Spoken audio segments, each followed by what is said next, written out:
Chiroma parce que il a été, ainsi que beaucoup d'entre vous doivent déjà le savoir, beaucoup de ceux qui s'intéressent un peu à la politique camerounaise doivent le savoir, il a été pendant très longtemps ministre de Paul Biya. Il était encore jusqu'à très récemment ministre de l'Emploi et de la Formation professionnelle du gouvernement du Premier ministre. Comment il s'appelle déjà le Premier ministre camerounais? Il est tellement effacé, le Premier ministre au Cameroun.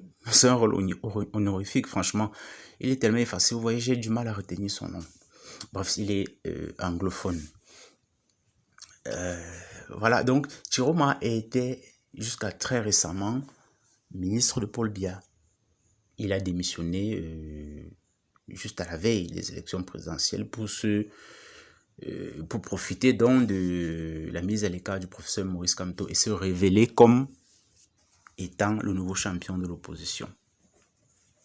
Donc, ça peut surprendre que voilà quelqu'un qui est ministre de Biya et puis peu de temps après comme ça, les Camerounais, en tout cas l'opposition camerounaise ainsi que ses soutiens, ceux qui sont favorables au changement, le portent comme étant leur champion.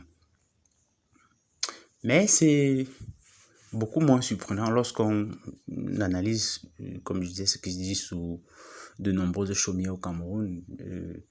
Les Camerounais ont véritablement soif de changement. Ça, il faut le dire.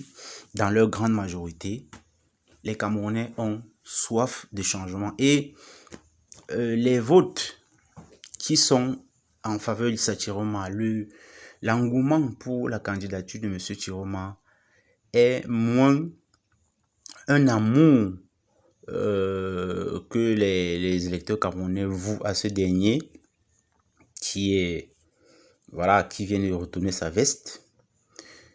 C'est moins un amour pour lui qu'une détestation profonde du système en place, qu'un désamour profond du système en place.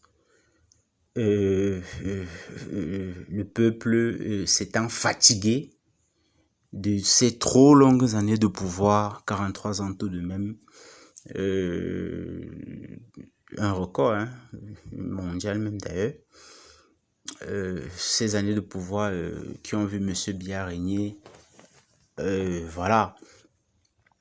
sur le pays de manière plutôt ferme d'ailleurs. Voilà. Donc, les Camerounais, il faut le dire, ont soif de changement.